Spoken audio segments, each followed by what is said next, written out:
আবারও ধেয়ে আসছে বন্যা। ভারত থেকে নেমে আসা পাহাড়ি ঢল ও ভারী বর্ষণে এরই মধ্যে সিলেট, সুনামগঞ্জ ও রংপুরের প্রধান নদ নদীর পানি বাড়তে শুরু করেছে। এছাড়া পার্বত্য জেলা ও মধ্যাঞ্চল শেরপুরে বিভিন্ন নদীর পানিও বাড়ছে। প্রতিনিধিদের পাঠানো তথ্য ও ছবিতে ডেস্ক রিপোর্ট। বৃষ্টি ও পাহাড়ি ঢলের কারণে পানি বৃদ্ধি পাওয়ায় ফেনীর ফুলগাজী ও পরশুরামে আজকের এইচএসসি ও আলিম পরীক্ষা স্থগিত হয়েছে।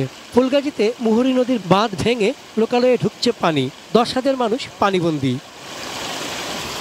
সুনামগঞ্জে দ্বিতীয়বারের মতো পানি ওঠায় বিপাকে সাধারণ মানুষ, জীবনযাত্রা থমকে যাওয়ার শঙ্কায় তারা। জাদুকাটা এবং সুরমার পানি বিপদসীমার উপর দিয়ে প্রবাহিত হচ্ছে।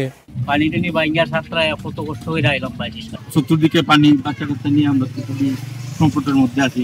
কোনো চেয়ারম্যান মেম্বার নাকি আছে ওটা দেখছে না। পানি কমতে না কমতে আরো পানি বাড়া শুরু হয়েছে। আমরা কিলাকান ব্যবসা করবো, ব্যবসা মানে গেলে আমরা খুব কষ্টের মাঝে আছি। লালমনিরহাটে তিস্তা, ধরলা ও সানিয়াজান নদীর পানি বৃদ্ধি পাচ্ছে। পানি নিয়ন্ত্রণে তিস্তা ব্যারেজ প্রকল্পের 44টি গেট খুলে দেওয়া হয়েছে। পাহাড়ি ঢল ও বৃষ্টি অব্যাহত থাকায় শেরপুর জেলার সীমান্তবর্তী জিনাইগাতির নিম্নাঞ্চলে কমপক্ষে 20টি গ্রামে আকস্মিক বন্যা দেখা দিয়েছে। ভারী বর্ষণে কাঁচালং নদীর পানি বেড়ে যাওয়ায় রাঙামাটির বাগাইচরের নিম্নাঞ্চল প্লাবিত হয়েছে। খাগড়াছড়ির আলুটিরায় পাহাড় ধসে সারা দেশের সঙ্গে সড়ক যোগাযোগ বিচ্ছিন্ন রয়েছে। দীঘিনালায় সড়ক ডুবে আটকা পড়েছেন সাজেকের শতাধিক পর্যটক। চন্দন পাল, ডেস্ক রিপোর্ট, ATN নিউজ।